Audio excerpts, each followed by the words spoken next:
Esta manhã, enquanto nos despachávamos lá em casa, tivemos, eu e a minha filha, uma conversa teológica sobre o calvinismo. E então, o que nós estávamos a reparar é que o calvinismo acredita na predestinação, em que há seres humanos que já foram predestinados para a salvação, mas o calvinismo acredita que outros seres humanos foram destinados para a perdição. E ela lembrou muito bem uma passagem bíblica do Apocalipse que diz: eis que estou à porta e bato, para justificar que nós estamos predestinados todos para a salvação. E Apocalipse diz: eis que estou à porta e bato, aquele que abrir, portanto isto cabe a decisão a cada um de nós. Espero que este sábado sejamos todos abençoados, que vocês e eu possamos abrir a porta ao Senhor e que não só abençoados aqui na igreja, mas que o resto do nosso dia seja abençoado, porque abrimos a porta ao Senhor hoje e possamos deixar o nosso coração aberto por todo o resto da nossa vida até ao dia glorioso da volta de Jesus.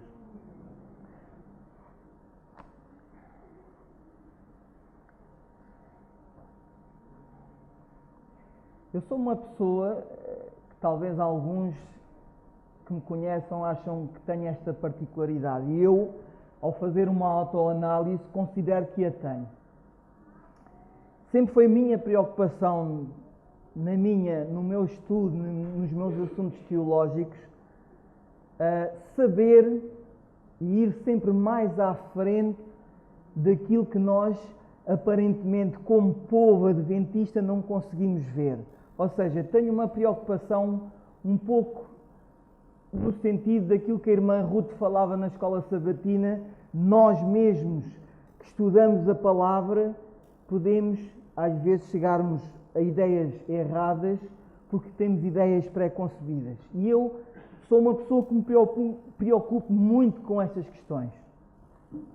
E a Bíblia fala em muitos assuntos sobre a sobriedade. Ou seja, o que eu quero dizer, quanto mais sóbrios nós formos, menos probabilidade haverá de nós sermos guiados pelas nossas ideias pré-concebidas e logo ter ideias erradas sobre doutrina ou sobre mensagens que Deus tem escritas para cada um de nós na palavra. Então, o ser sóbrio não tem a ver só com questões de doutrina dentro da igreja, tem a ver para a nossa vida toda, tanto aqui dentro como lá fora. Tudo o que nos acontece, tudo o que vemos, tudo o que observamos, quanto mais sóbrios nós formos, mais assertivos nós seremos na interpretação de tudo aquilo que nos rodeia. E então, esta meditação que eu escolhi para trazer hoje é sobre a nossa sobriedade. E eu vou passar a ler, quem quiser acompanhar, isso, ali o realizador, se quiser pôr ali na tela, 1 Tessalonicenses, capítulo 5, do verso 1 ao verso 11. Eu não tenho todos aqui por ordem, eu vou saltar alguns, mas vou realçar aqueles que acho que para o tema da meditação de hoje são os mais relevantes. E diz assim, no verso 1: mas irmãos, acerca dos tempos e estações, não necessitais de que vos escreva, porque vós mesmos sabeis muito bem que o dia do Senhor virá como ladrão da noite. Pois que quando disserem há paz e segurança, então lhes sobrevirá repentina destruição, como as dores de parto àquela que está grávida, e de modo algum escaparão. Verso 4: mas vós, irmãos, não estáis em trevas, ou pelo menos não deveríamos estar, para que aquele dia não vos surpreenda como um ladrão. Verso 5: porque todos vós sois filhos da luz e filhos do dia, nós não somos da noite nem das trevas. Verso 6: não durmamos, pois como os demais, mas vigiemos e sejamos sóbrios. Aqui a palavra sobriedade, um apelo a sermos sóbrios. Porque os que dormem, dormem de noite, e os que se embebedam, embebedam-se de noite. é referido aqui a embriaguez, porque a embriaguez é aquilo que é contrário à sobriedade, não é?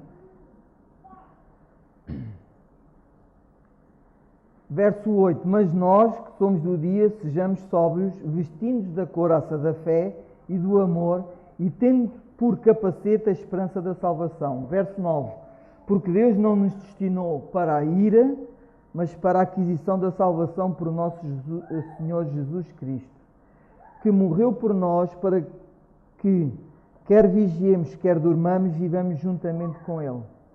Pelo que exortai-vos uns aos outros e edificai-vos uns aos outros, como também o fazeis.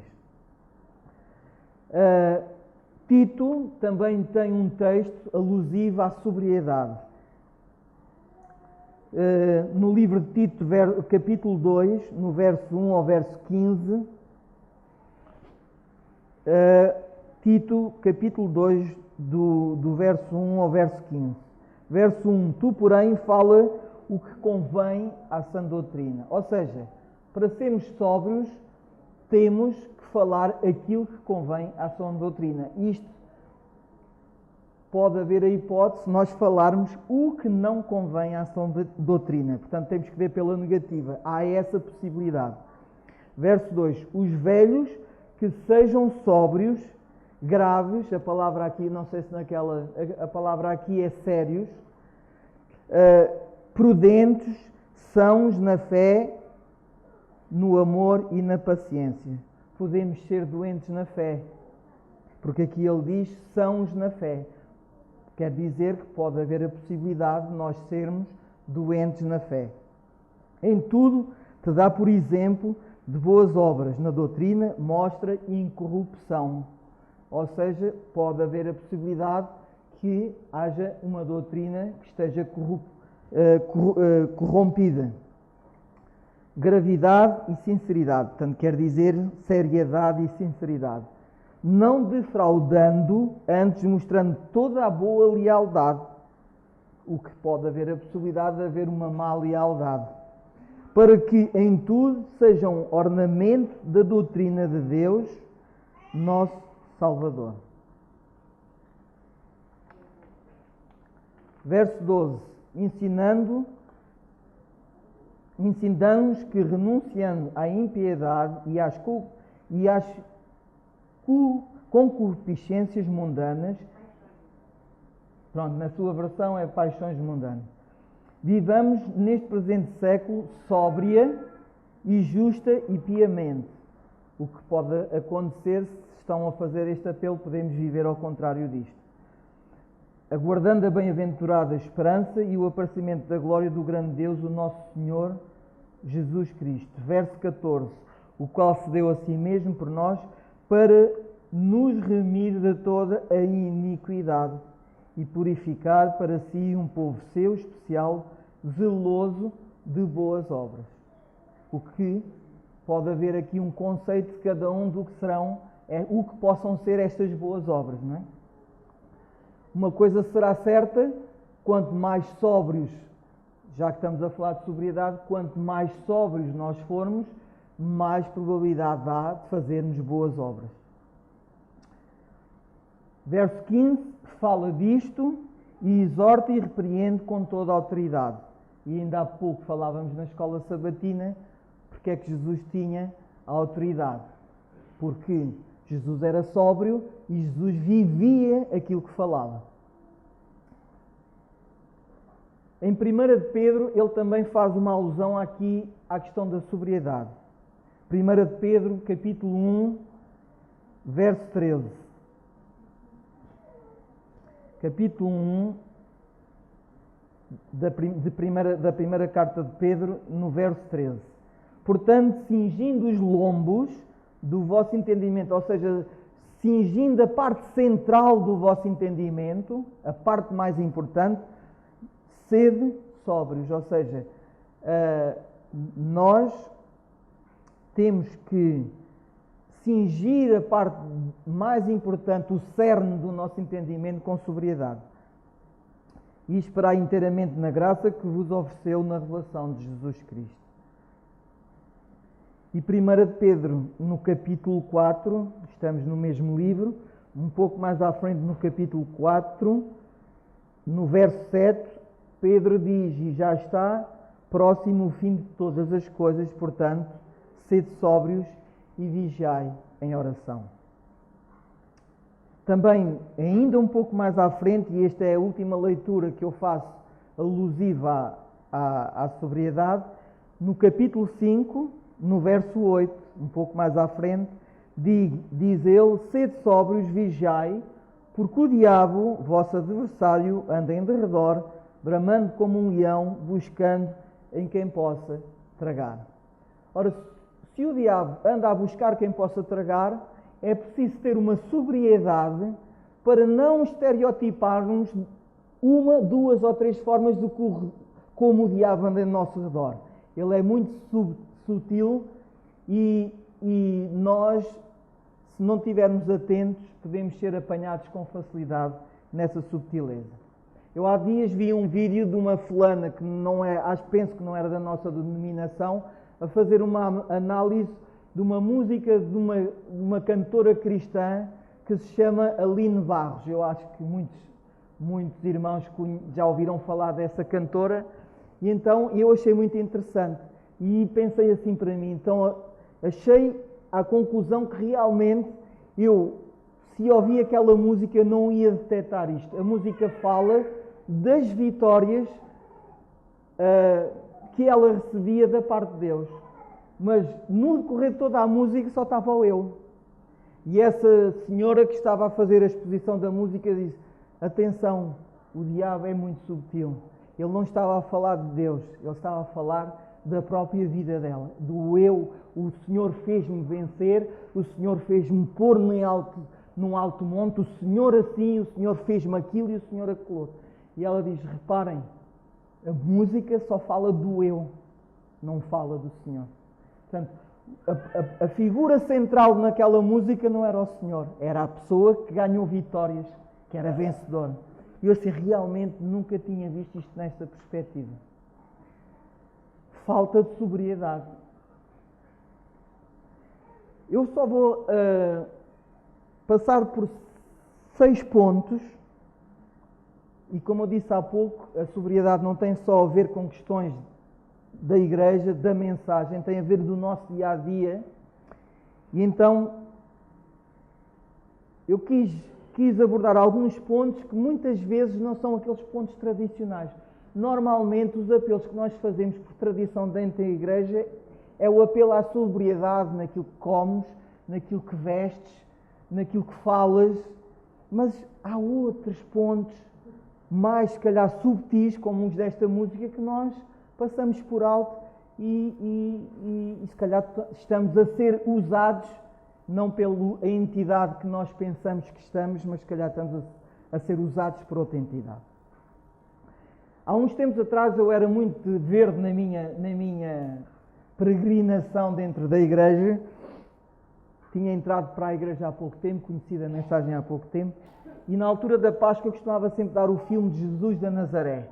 E uma pessoa que era pastor na altura, eu disse: eu vou ver o filme de Jesus da Nazaré. E ele disse assim: fazem bem, mas tomem atenção às coisas que não são fidedignas ao texto. E realmente nós acatámos a sugestão como uma sugestão prudente para se fazer as coisas e para se observar. Mas com o tempo e com os anos eu comecei a conhecer pessoas, como é normal dentro da igreja, e que são muito críticas em relação a qualquer obra cinematográfica ou de outra natureza que se exponha nos meios audiovisuais a falar da mensagem, seja de que episódio for. E porquê é que eu estou a falar disto em relação à sobriedade? Porque nós, quando somos sóbrios, não podemos entrar em extremos, ou ser do extremo de um lado ou ser do extremo do outro. E realmente eu conheci pessoas, não se deve ver nada, porque isso não está naquele episódio assim, naquele minuto e naquela altura do filme, aquilo não está nada como diz na Escritura. E acho que isso é prudente, nós estarmos atentos para distinguir aquilo que observamos mesmo em relação à mensagem, mesmo em relação a assuntos bíblicos, é prudente estar atento a isso. Só que eu aprendi uma coisa com estes anos. Nós temos que dar uma certa folga quando observamos este tipo de coisas, que há uma coisa que se chama licença poética dentro destas obras cinematográficas ou alusivas às mensagens bíblicas. E eu já vos dou alguns exemplos bíblicos como seria difícil passar uma mensagem, se eu fosse um realizador, passar uma mensagem para os dias de hoje, para a nossa cultura que funciona em moldes diferentes, passar a mensagem que está às vezes exposta na mensagem bíblica. Ou seja, nós corremos o risco, se formos muito fiéis ao texto, de não conseguir passar a mensagem que queremos para a nossa sociedade hoje. E ao contrário também existe o perigo. Se não formos fiéis ao texto, não somos fiéis à mensagem. Por exemplo, nas sociedades bíblicas de há muitos anos, se uma cena de amor entre um homem e uma mulher não fosse dar a mão ou dar um beijo à mulher, como é que eu passaria essa mensagem para os dias de hoje? Tornava-se difícil. Mesmo que não houvesse esse hábito e que numa mensagem de amor, num episódio bíblico antigo, não houver na Escritura que o homem deu a mão à mulher, eu, para fazer passar que ele a ama, eu tenho que pôr isso num guião de uma obra destas. Embora ele não seja exatamente fidedigno ao texto. Eu vou-vos ler um episódio bíblico que, se fosse feita uma mensagem deste episódio para os dias de hoje, era muito complicado e ele era interpretado de uma forma completamente diferente. Vamos analisar aqui Gênesis no capítulo 24.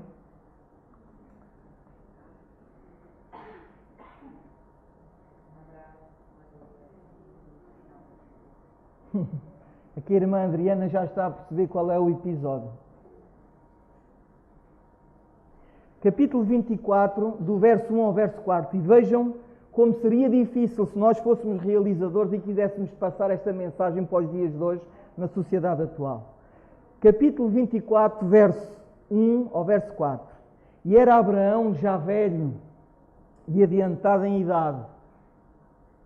E o Senhor havia abençoado a Abraão em tudo. E disse Abraão ao seu servo, o mais velho da casa, que tinha o governo sobre tudo o que possuía: põe agora a tua mão debaixo da minha coxa, para que eu te faça jurar pelo Senhor Deus dos céus e da terra, que não tomarás para o meu filho mulher das filhas dos cananeus, no meio dos quais eu habito, mas que irás à minha terra e à minha parentela, e daí tomarás mulher para o meu filho Isaque. Ou seja, a preocupação de Abraão era arranjar uma mulher para Isaque que fosse da terra dele, e não uma descendente dos cananeus. Mas Abraão quis fazer uma jura com o seu servo. Sabem como é que ele jurou? Como? Sabe o que é que isso significa? Pôr a mão na virilha do outro. Imaginem, na nossa sociedade, eu queria passar esta mensagem desta forma. A interpretação que era dada não funciona. Portanto, tem que haver sempre, quando nós observamos alguma obra alusiva a episódios bíblicos, tem que haver sempre um espaço para a licença poética. Aqui a questão é o equilíbrio entre a fidelidade do texto e a licença poética. Tem que haver um equilíbrio das duas partes. Nem podemos ir a um extremo, nem podemos ir a outro. Este assunto é quase cerrado falar na igreja, eu nem me lembro de falar isto. Isto é um exemplo quando nós nos precipitamos. Isto está mal, não se deve ver por isto assim, porque isto não sei o quê. Ou então ao contrário. É uma questão de equilíbrio. Vós sois o sal da terra e o sal tempera. Faz com que a comida nem seja salgada demais, nem insonsa. Portanto, fui buscar isto porque nós temos que ser sóbrios e pôr na balança todos estes fatores.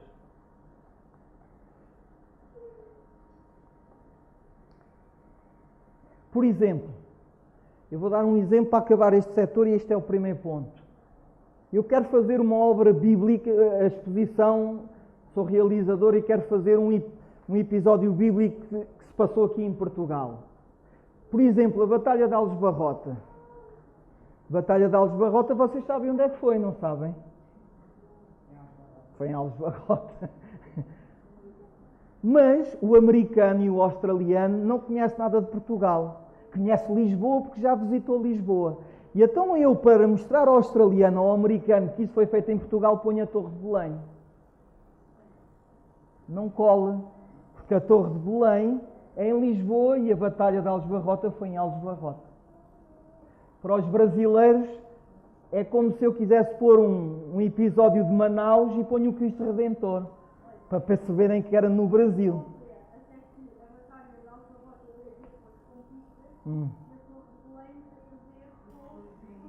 Com outro. Portanto, eu só dei um exemplo da localização geográfica. Podemos ir buscar mais. Que a outra. Estava eu a dizer, é como mostrar ao americano um acontecimento em Manaus, no Brasil, e põe-se o Cristo Rei, porque o Cristo Rei os americanos todos conhecem. Não tem nada a ver, não havia lá Cristo Rei. Estão a ver? É nesta questão que tem que haver licença poética para se conseguir passar uma mensagem. Isto, obviamente não é sinónimo de legitimar todo o tipo de licença poética, porque ela não deve ser usada.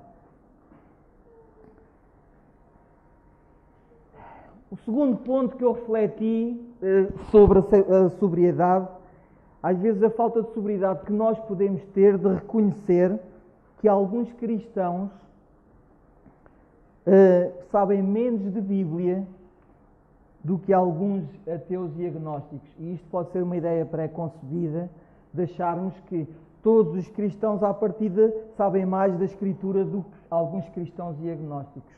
Sabem uma coisa, está documentada em pesquisa, que há muitos ateus e agnósticos que sabem mais da Escritura do que alguns cristãos. Mas isto não quer dizer que eles estão no bom caminho. Por vezes eles sabem com a motivação errada para conseguir desacreditar os cristãos. Felizmente, o Deus da sabedoria ajuda-nos a andar à frente e a perceber e a saber melhor e a contrapor alguns argumentos que eles fazem.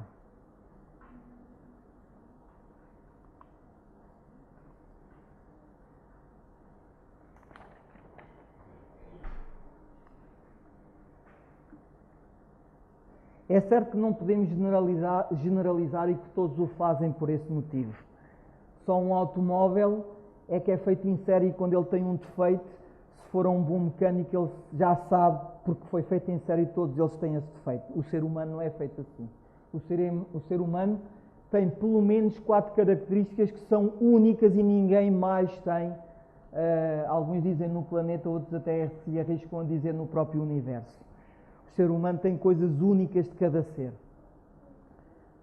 Embora possamos ter traumas e patologias similares uns aos outros, temos coisas completamente distintas que são só nossas. Uma delas é a íris do nosso olho, a impressão digital, o nosso DNA e a nossa personalidade. E às vezes podemos responder à pergunta que nos fazem, então, mas porque nem todos são iguais e temos características, porque é que há tantos ateus? Porque é que eles estudam e continuam a ser ateus, depois de estudarem a Escritura? E às vezes pensamos, talvez uma ideia pré-concebida, lá volta ao mesmo, que uma pergunta só se responde com uma resposta.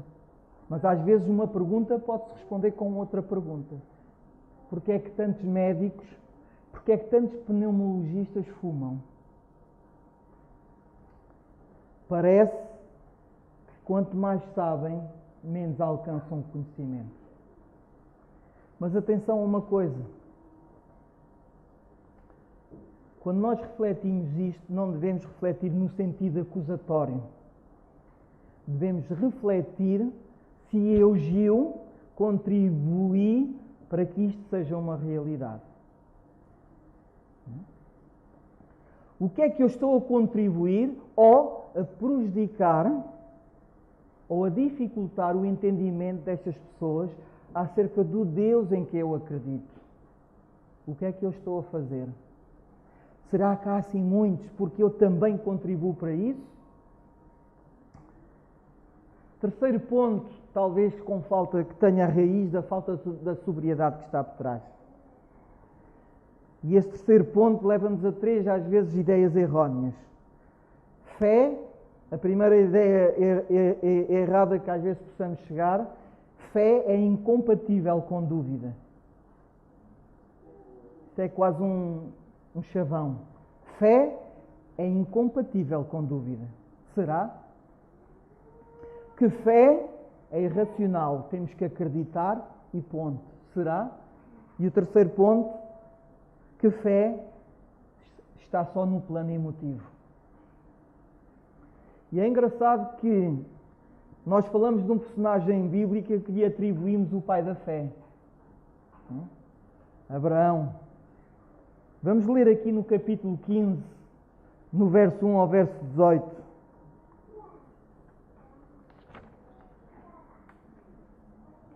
Gênesis 15, do verso 1 ao verso 18. Para responder à pergunta se será que fé não abriga dúvida? Gênesis 15, do 1 ao 18. Verso 1. Depois dessas coisas veio a palavra do Senhor a Abraão em visão, dizendo: Não temas, Abraão, eu sou o teu escudo, o teu grandíssimo galardão. Verso 2. Então disse Abraão: Senhor Jeová, que me há de dar, pois ando sem filhos e o mordomo da minha casa é o Damasceno Eliezer.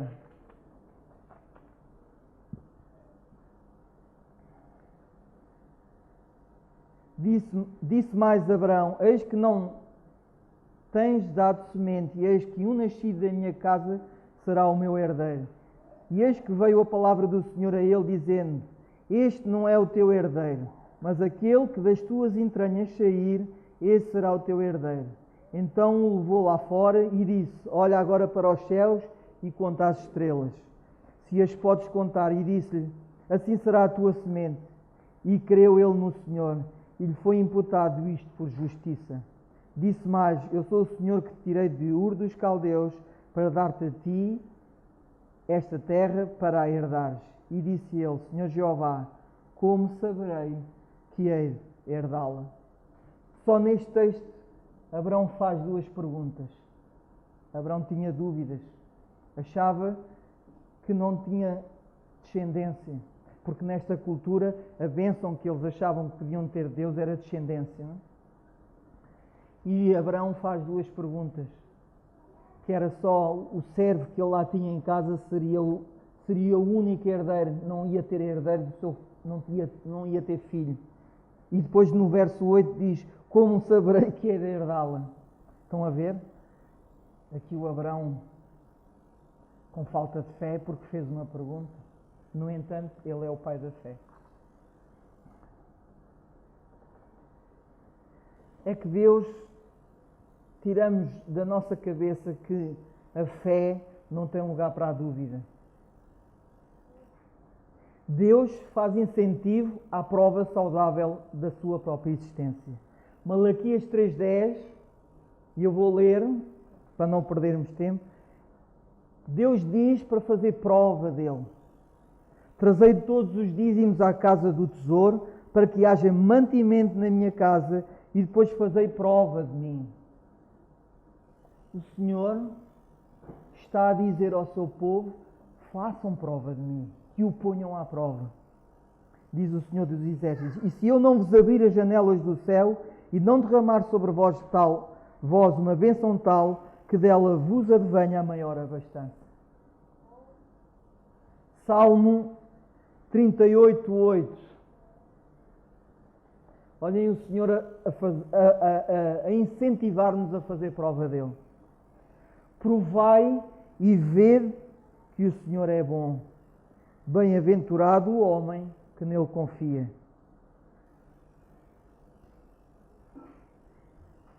Isaías 1:18. Isaías faz-nos o mesmo convite. de uma forma diferente, mas também o faz. Vinde, diz, vinde o povo do Senhor. Então arguí-me, perguntai-me, fazei-me perguntas para eu responder. E o Senhor ainda que os vossos, diz o Senhor, e ainda que os vossos pecados sejam como a escarlata, eles se tornarão brancos como a neve. Ainda que sejam vermelhos como o carmesim, se tornarão como a branca lã. 3 passagens bíblicas em que o Senhor nos desafia para o pôr à prova.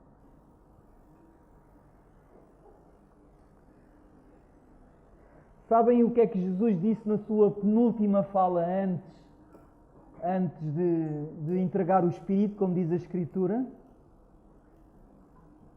A penúltima fala que Jesus faz. Sabem qual foi a última, já agora? É uma questão de não se lembrarem.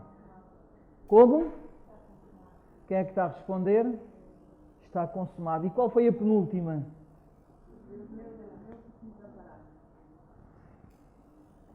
Aqui só temos um problema. Ou Jesus fez uma pergunta sincera, ou estava a fingir. Estava a fazer teatro. Qual é que escolhemos? Jesus fez uma pergunta. E Ele é o nosso exemplo de fé. Mas Ele fez uma pergunta. Nem entra em questões teológicas se Ele o desamparou ou não. Ou se foi só que Ele se sentiu desamparado. Cada um de vós responda. Eu tenho a minha tese. Eu uma vez era criança, frequentava no verão as praias com os meus pais, e Peniche tem 2 praias principais. É a Praia Norte, que é aquela baía que vai dar ao Baleal, para quem conhece a zona, e tem a Praia Sul, que é outra baía que dá a uma localidade chamada Consolação. E antigamente, eu não sei porquê, houve um fenómeno que mudou. Antigamente íamos todos para essa praia do lado sul, que era uma praia vigiada, com banheiros, com barracas, tinha aquelas bolas, não sei se alguns se lembram, a dizer Nívea, assim uma bola grande, não sei se alguém viu isso nas praias, e nós íamos para ali. E a Praia Norte era uma praia como se fosse uma praia selvagem, ninguém ia para ali. E eu lembro-me de um episódio, quando eu ia com os meus pais para essa praia, que era vigiada, que toda a gente em Peniche ia para lá, e lembro-me nesse dia perdi-me do meu pai. E vocês sabem o que é uma criança de 4 anos no meio da praia que só vê a gente e não vê o pai. O pai era a minha segurança. E eu entrei em pânico e a única coisa que eu fazia era perguntar a toda a gente: viu aqui um senhor de calções vermelhos? Porque eu lembro que o meu pai tinha vestido nesse dia. Tal foi o trauma. Viram que o meu pai tinha... Viram aqui um senhor de calções vermelhos? Meus irmãos, a praia estava cheia de homens de calções vermelhos. Mas sabem uma coisa? O meu pai nunca me tirou a vista de cima de mim. Eu não estava desamparado, eu não estava perdido. Eu senti-me desamparado. E interpretei como se o meu pai não soubesse de mim e estivesse desamparado. Mas o meu pai à distância estava-me a ver. Aquelas pessoas que estavam a baralhar-me a visão e que confundiam onde é que estava o meu pai, posso interpretar como se fosse o pecado que não me deixa ver o pai. Mas ele está lá. Mas pronto, isto é a minha versão, é muito pessoal. Cada um entenderá e escolherá aquilo que queira interpretar. O Senhor Jesus faz perguntas também. E Ele não era de fazer teatro, porque isso não fazia parte do seu caráter. A pergunta que Jesus fez: meu Deus, por que me desamparaste? Ela foi sincera. Portanto, fé e dúvida, elas não são incompatíveis. E se nós pensarmos isto, pode ter a ver alguma coisa com falta de sobriedade. Mas há uma dúvida sim que ofende a Deus. Sabem qual é a dúvida que ofende a Deus? É aquela dúvida que depois das evidências dadas continuamos a querer duvidar. Essa sim, essa é uma dúvida que não tem lugar na fé. Porque Deus dá-me as evidências e eu vou continuar a duvidar dele. Parece que já é uma dúvida porque me convém duvidar. É diferente. Eu vou dar um exemplo de dúvida ofensiva. Vem aqui o presidente da Conferência Geral, Ted Wilson, não é? Se não me falha a memória, vem aqui e vem fazer uma pregação. E eu chego ali fora e peço-lhe as credenciais. Eu conheço que ele é o presidente dos Adventistas a nível mundial, mas eu peço-lhe as credenciais. É ofensivo. É como um doutor numa determinada área e fazer uma palestra e está-lhe a pedir as credenciais.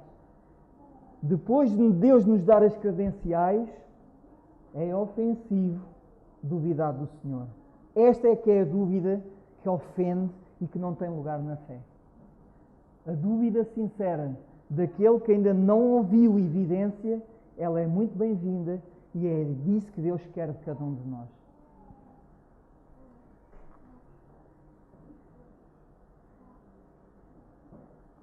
O Senhor dá prova de si mesmo e depois convida à fé. Querem ver um episódio bíblico? João, no Evangelho de João, verso 9. No capítulo 9, desculpem, capítulo 9, do verso 35 ao 38. João 9, do 35 ao 38. E a partir do verso 35, a história já não vem do começo. Jesus está a dizer que Jesus observou e diz assim: Jesus ouviu que o tinham expulsado. A quem? Ao cego a quem ele tinha curado no tanque de Siloé. Jesus cura o cego no tanque de Siloé e mandam ir aos sacerdotes como o ritual mandava. E os sacerdotes não gostaram, porque não queriam que Jesus fosse famoso e que tivesse este poder, e expulsam este cego do templo. E então, a partir do verso 35, a história continua e diz assim: Jesus ouviu que o tinham expulsado. E encontrando, disse-lhe: crês tu no Filho de Deus? Pergunta ao cego que tinha sido curado. E ele respondeu e disse: quem é ele, Senhor, para que eu nele creia? E Jesus disse: tu já tens visto e é aquele que fala contigo. E o cego disse: creio, Senhor. E ele o adorou. Ou seja, o cego foi curado antes de saber que ele realmente era o Messias e de ter uma noção real quem era Jesus. Jesus, antes disso, faz-lhe a cura. Jesus não esperou: não, queres primeiro e eu curo-te depois. Ele curou primeiro. E eu posso vos dizer, irmãos, quando comecei a minha peregrinação na Igreja Adventista, quando lia os textos, achava que aquilo era muito cru. Ele chegava ao pé de Pedro e de João: vem e segue-me. E eles estavam lá com as redes e começavam a seguir. E eu pensava que as coisas funcionavam um pouco neste plano. Quando Jesus pede: vem e segue-me, ou quando as pessoas iam ter com Jesus, já havia credibilidade para isso. Eles viam algo de diferente que não viam, como dizíamos há bocado na escola sabatina, diferente dos escribas e dos fariseus. Sabem qual foi o melhor? Isto não está na pregação, mas lembrei-me agora. Não sei se foi o Espírito que me fez lembrar disto. Sabem qual foi o melhor culto e a melhor pregação que Jesus fez a Maria Madalena? Foi dizer assim: também eu não te condeno. Também eu não te condeno. 5 palavras. Foi a melhor pregação que Maria Madalena ouviu.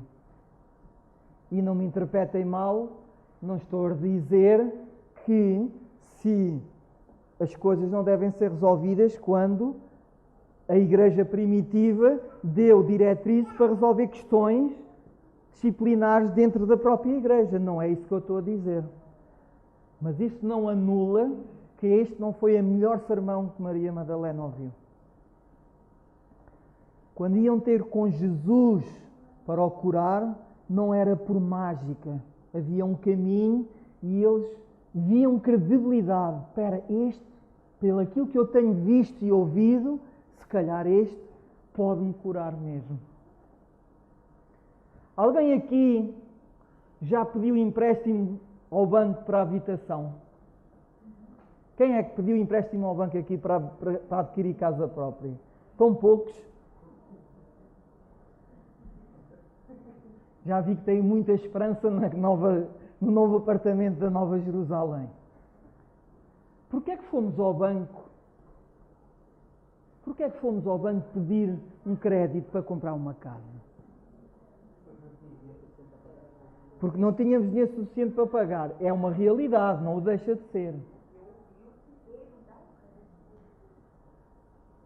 É por aí. Queres falar, Miguel, ou não?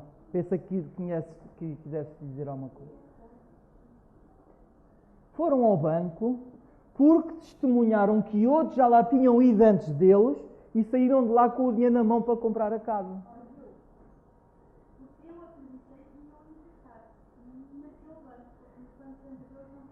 Mas tu não acreditaste no vazio. Alguma coisa te fez acreditar. E o que te fez acreditar foram os que foram lá antes. Exatamente. E trouxeram a evidência que dali podiam satisfazer essa ansiedade. Nós não vamos ao talho, quando queremos comprar um apartamento, não vamos ao talho, olha, no talho, ou seja, para os brasileiros é o açougue, não é? Tem que arranjar aqui um tradutor. Nós não vamos ao talho ou ao açougue, olha, eu quero comprar uma casa, eu quero um empréstimo para comprar a casa. Porque sabem que dali nunca lá ninguém foi, não há registro, não há evidência que isso tivesse acontecido.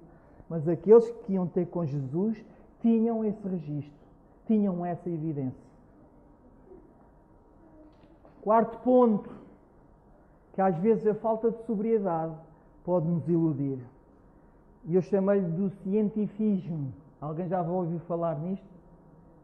É a nova religião, é o cientificismo.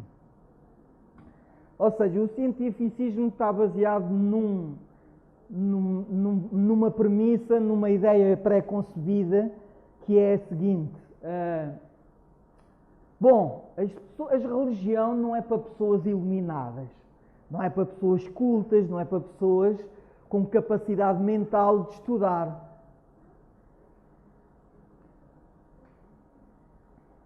É aquele espírito académico, daqueles que muitas vezes existe com grande frequência nas universidades. Religião é para pessoas atrasadas que nem sabem pensar.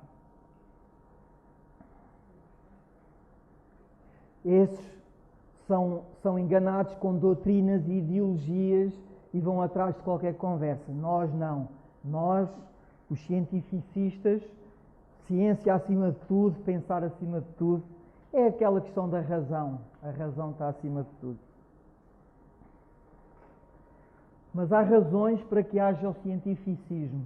Uma delas, sabem o que é? É um trauma que alguns têm da caricatura que fizeram de Deus para eles, de alguns representantes de Deus nesta terra. Ou seja, por outras palavras, alguns representantes de Deus representaram de tal maneira Deus, representaram de tal maneira mal, que eles ganharam um trauma e disseram, não, isto eu não preciso. Fizeram uma caricatura de Deus. Em vez de mostrarem realmente Deus como Ele era, fizeram uma caricatura.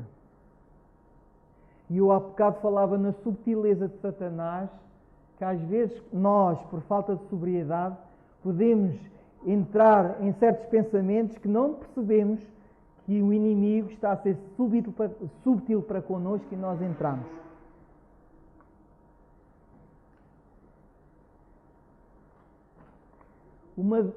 Acontecimentos desta caricatura de Deus, por exemplo, nós abordamos muito quando estudamos a profecia dos 1200 tardes e manhãs, foi a perseguição dos representantes de Deus daquela altura na sociedade, na Europa, não é? Que fizeram àqueles que ou tinham um livro como este em casa, ou que não acreditavam nas ideias e nos dogmas predominantes na altura.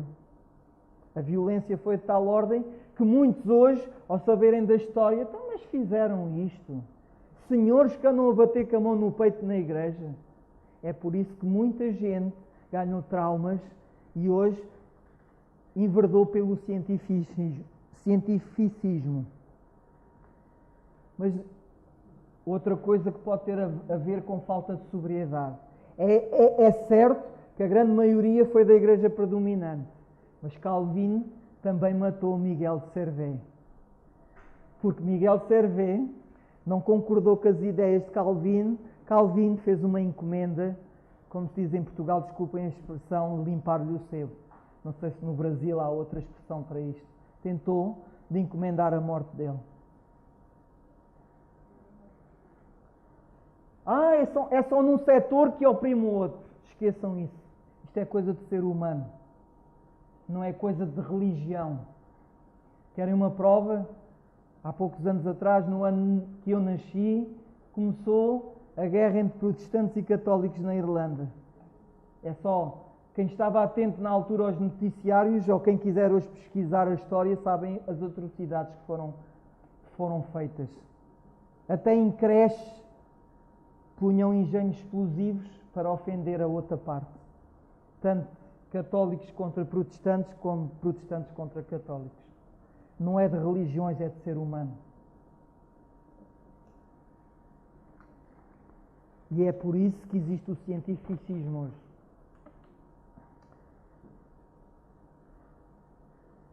Segundo motivo, é porque a humanidade tem uma propensão inata, depois da entrada do pecado, de viver sem Deus. Quando Deus pôs aquela árvore no jardim, do fruto que não se podia comer, foi o mesmo que ele vir com uma declaração, ter com Adão e Eva, olha, está aqui uma declaração, vocês querem ser governados por mim ou querem-se governar a vossa vida sozinhos? Se quiserem governar a vossa vida sozinhos, está aqui uma cruz e assinam por baixo. Se quiserem que eu vos governe, está aqui a outra cruz e assinam por baixo. Foi exatamente isto que aconteceu. E então há uma propensão hoje para vivermos sem Deus. Não queremos. Porque isso implica muito compromisso. E muito compromisso é desconfortável. E eu não falo que sou o grande exemplo, que não, eu faço todos os compromissos, eu passo a vida a fazer planos e a servir a igreja. Eu nem sequer saio a lado nenhum para dar um passeio, porque isso não estou a usar o meu tempo para Deus. Não sou esse exemplo. Mas reconheço que isso faz parte da nossa natureza.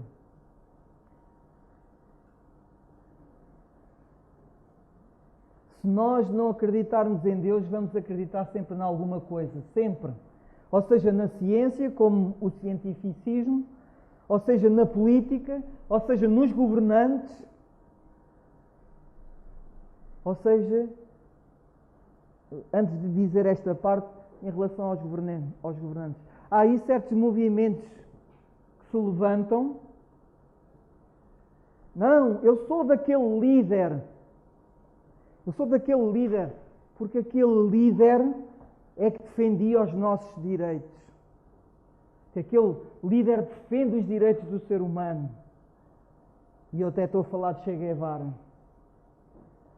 E nem digo o grupo de pessoas que são a favor dele. Porque se esse grupo vivesse no tempo dele, no tempo em que ele teve, eles iam ver como é que eram tratados. Era um grupo que, de preferência da sua opção sexual, é diferente daquilo que é comum. E eles dizem, Che Guevara que é. Vivessem lá eles e viam como eram tratados. Não, vamos defender uma fração da guerra de Israel e Palestina. Coitadinhos de uma determinada fração. Porque aquele grupo é que defendeu aquele povo que estava naquela faixa. Eles que vivessem lá, debaixo do seu regime. Porque há gente que escapou de lá e sabem o que sofreram. Sabem uma coisa que eu acho estranha, irmãos? A Bíblia diz que nós hoje somos 8 milhões à face do planeta. Eu faz-me confusão, às vezes, observar acontecimentos em países ditatoriais em que as pessoas estão todas com uma bandeirinha a fazer assim E no meio de milhões não há um que discorde. Somos diversos, temos diversidades. E a pergunta que eu faço, que eles estão a viver debaixo de que clima, para que ninguém dizer assim, não, eu não posso abanar a cabeça, a bandeirinha assim, mas abano só assim, não estou com uma cara tão sorridente. Eles têm que estar assim. O que será? Por que será? Não há diversidade. A mim, como diz o Rodrigo Silva, o ceticismo da fé, eu sou muito cético. Porque é que neste conflito israelo-palestiniano, não é palestiniano, não aparece uma pessoa, um habitante do lado da faixa de Gaza a dizer, não, nós tivemos aqui uma data de anos, mas também não concordávamos com isto. Porque é que não aparece um que diga isso? A minha pergunta é, será que eles não estavam autorizados e sofreriam consequências muito graves se o fizessem?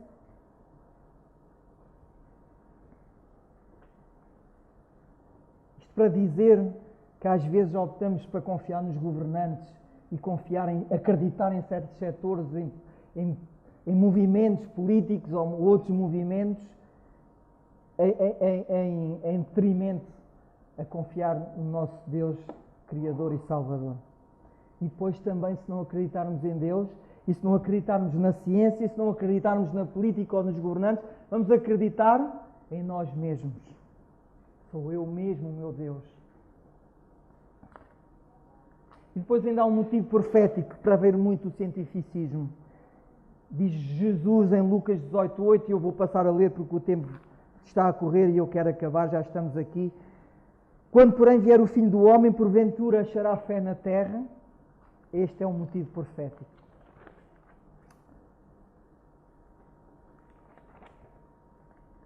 O quinto ponto são ideologias que se levantam hoje no mundo. Sabem de onde é que isso vem? Do eco edémico da voz da serpente. Eva, eu estou a acelerar, Eva não comeu o fruto porque estava com fome ou porque não havia o outro melhor. Sabem porque é que Eva comeu o fruto?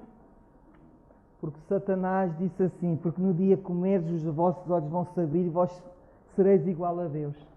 Quis ser igual a Deus. Engraçado, o outro também subiria às mais altas nuvens, seria semelhante ao Altíssimo. Gênesis 3:5 diz assim, porque Deus sabe que no dia que em dele comerdes, a serpente a falar para a Eva, se abrirão os vossos olhos e sereis como Deus e sabendo o bem e o mal. Isto é uma meia verdade, irmãos. A serpente tinha razão na metade. Os olhos deles abriram-se, mas para verem aquilo que os desagradou. Abriram-se de tal forma que viram que estavam nus e tiveram que fazer folhas de figueira para se cobrirem. Não é totalmente errado quando a serpente disse que os vossos olhos iam se abrir, mas abriram-se para ver a miséria deles, em que eles tinham mergulhado. Hoje a medicina, como um eco da Eva, tu és o que tu queres, até permite que tu sejas o que tu quiseres. A medicina já permite, ou melhor, quer corrigir, faz uma imitação barata. Faz uma imitação muito barata. Sabem porquê? Porque depois de alguns anos no cemitério, quando se levanta as ossadas, a gente sabe se aquilo era uma mulher, se aquilo era um homem. Portanto, a medicina só faz uma imitação barata. É o eco edémico da serpente, da voz da serpente, até aos dias de hoje. Tu és aquilo que tu queres ser. Sexto ponto, 2 extremos a evitar. O politicamente correto pode ser sintoma de falta de sobriedade da nossa parte. Pode ser sintoma de nós ligarmos pouco aos apelos que a Escritura nos faz ser sóbrios. Politicamente correto pode ser sintoma disso. Vê-se em muitos vídeos nos meios de comunicação social alguns representantes de determinadas religiões que sabem que a igreja onde eles pertencem tem dogmas em relação a determinados assuntos, mas quando são convidados não podem dizer nada contra, porque vão levar pedrada. A igreja em que eles pertencem tem um dogma sobre a sexualidade, tem um dogma sobre a adoração a imagens, tem um dogma sobre uma série de assuntos. Mas eles, quando vão aos meios de comunicação social, não vou dizer nada. Politicamente correto. Posso ofender o A, o B, o C e o D. Pode ser sintoma de falta de sobriedade. Mas isto não é um problema só de sacerdotes. É um problema do ser humano. Porque é social e tem medo de retaliações da parte dos seus pares que o acompanham, seja na igreja, seja no trabalho, seja na escola, seja onde for. E então a nossa tendência, já vi pelo meu percurso, já vi muitos que não são sacerdotes, nem são católicos, e que fazem isto.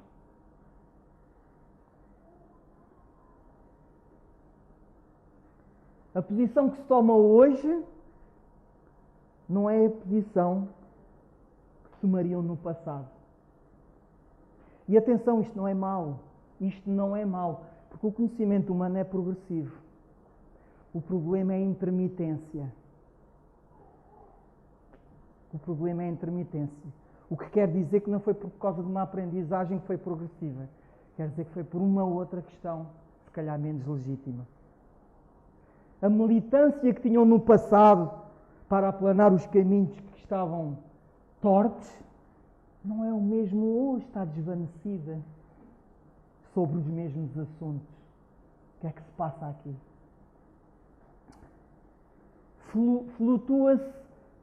Flutua-se para achar a posição mais confortável, relaxando no sofá do politicamente correto. Não vou dizer nada, está errado, não vou dizer nada, isso ainda sobra é para mim. Como se os princípios mudassem ao sabor dos contextos. Isto pode ser falta de sobriedade. João Batista, sabem o que aconteceu com João Batista? Aquilo que falava na masmorra era o mesmo que falava no deserto, quando ninguém estava ao pé dele. O mesmo que ele falava num lado, falava no outro. Sabe o que é que isso lhe custou? Custou-lhe literalmente a cabeça, mas não lhe custou a vida eterna. Outros, com o intuito de ganhar metaforicamente a sua cabeça, perdem literalmente a vida eterna, ou correm esse risco. Irmãos, a nossa sobriedade não é como adventistas tradicionalmente, o que eu visto, o que eu como, o sábado, a carne de porco. Há muito mais, há coisas muito mais profundas. Aliás, os textos que nós falámos sobre sobriedade, eles estão lá porque há muito mais coisas a refletir sobre estas questões. Jesus diz: quem achar a sua vida, perdê-la-á. E quem quiser, e quem perder a sua vida por amor de mim, achá-la. Mas isso é por amor a Jesus, não é por amor à verdade. Atenção, o que é que Jesus disse? Eu sou o quê? O caminho. Quando se falta à verdade, falta-se a Jesus. Cuidado com a religião da conveniência, com o medo de um termo que anda aí nos YouTubes, sermos cancelados. Eu não vou dizer isto, eu ainda sou cancelado. Cuidado com isto. Também não me interpretem mal, não estou a dizer que tudo aquilo que achamos errado devamos-lo dizer de qualquer maneira e sem qualquer regra. Não é isso que eu estou a dizer. Mas isso não invalida que sejamos demasiado politicamente corretos e com isso faltar à verdade e com isso faltar a Jesus. Portanto, qualquer que me confessar diante dos homens, eu confessarei diante do meu Pai que está nos céus. Mas qualquer que me negar diante dos homens, eu o negarei também diante do meu Pai que está nos céus. Segundo extremo, a apresentação da mensagem em que acreditamos com uma forma tão respeitosa que ninguém nos quer ouvir. Este é o segundo extremo. Agora sim, eu quero dizer tudo. Vocês fazem isto, fazem aquilo, a minha igreja é que tem a verdade. E não... Sabe o que é que a única informação que passa é de arrogância espiritual, soberba.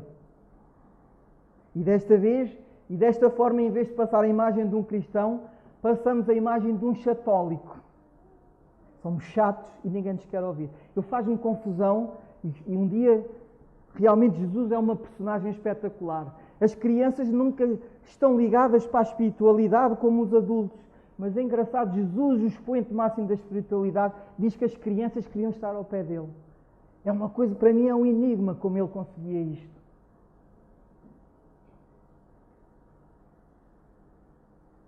E a mensagem, por vezes apresentada desta forma, é acompanhada de muitos desequilíbrios.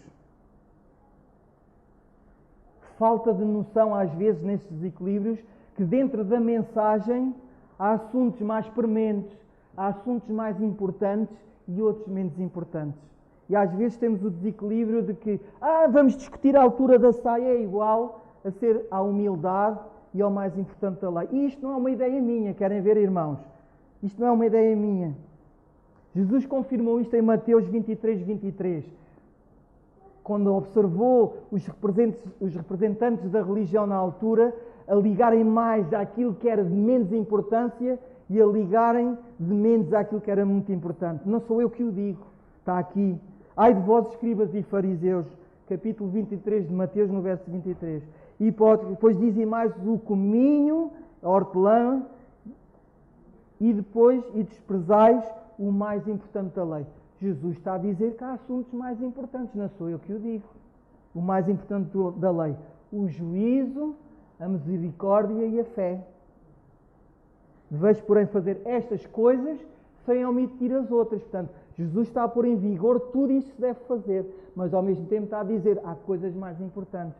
Pergunta, será falta de sobriedade eu passar 1, 2, 3 meses ou 4 ou 5 sábados na igreja a discutir o menos importante e o mais importante nem ligo, nem passo por isso? Pode ser falta de sobriedade. Segundo desequilíbrio. Vocês sabem de onde é que os judeus tiraram aquela história de que ao sábado só se podia andar a X metros? Sabem de onde é que eles retiraram isso? Como? Já ouvi falar aí? Sabem que os judeus tinham um livro chamado o Talmud, que era o livro da tradição judaica. E foi no Talmud que eles puseram essa regra. Não veio da Torá. Não veio da Torá. E então, vocês lembram-se daquele episódio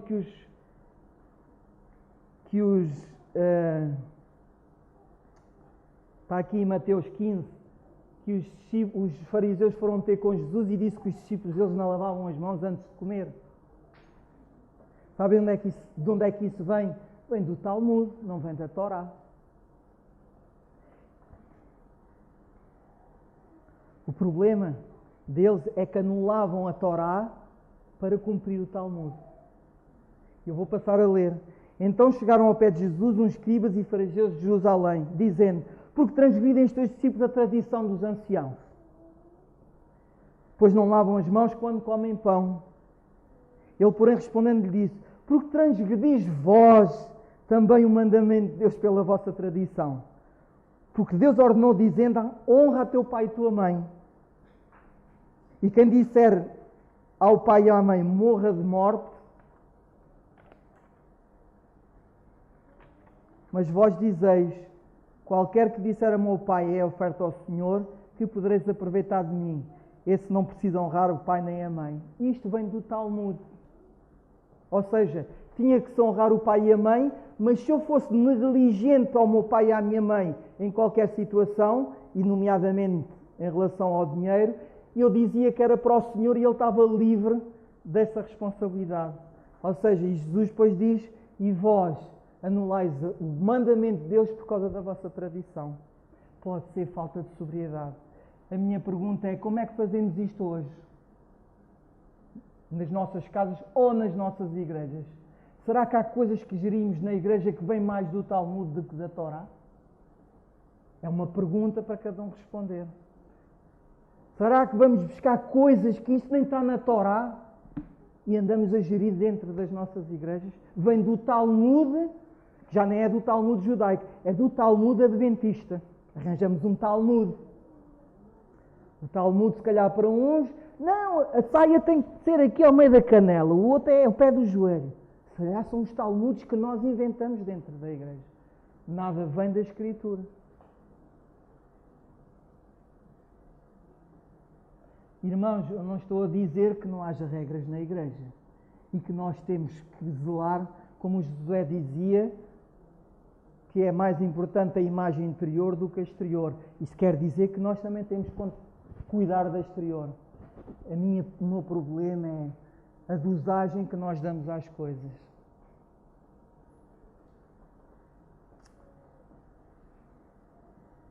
Diz assim no verso 9: nós dizemos que a Escritura é para nosso ensino. Ou será que estas partes não são para nosso ensino? São só outras. Jesus termina assim: mas em vão me adoram, ensinando doutrinas que são preceitos de homens. Irmãos, antes de terminar o último versículo, eu vou dizer isto: a falta de sobriedade que tantas vezes a Escritura nos alerta para termos, que foi os primeiros textos que eu li, podem fazer, sem nós nos apercebermos e até involuntariamente, que estamos a gerir as igrejas com doutrinas de homens e não de Deus. Cuidado com isto. Podemos, às vezes, querer gerir as coisas mais através do Talmud do que da Torá. Apocalipse 22 fala de duas coisas contra a Escritura, que, se fizerem isso, vão ter as suas consequências. Aquele que retirar da Escritura e aquele que acrescentar coisas. E eu termino, e que seja uma oração principalmente para mim, porque eu sou uma pessoa preocupada com essas questões, e também para vós. É que estejamos alerta e sejamos sóbrios em tudo. Porque eu testifico que todo aquele que ouvir as palavras da profecia deste livro, que se alguém lhes acrescentar alguma coisa, Deus fará vir sobre ele as pragas que estão escritas neste livro. Irmãos, que sejamos sóbrios.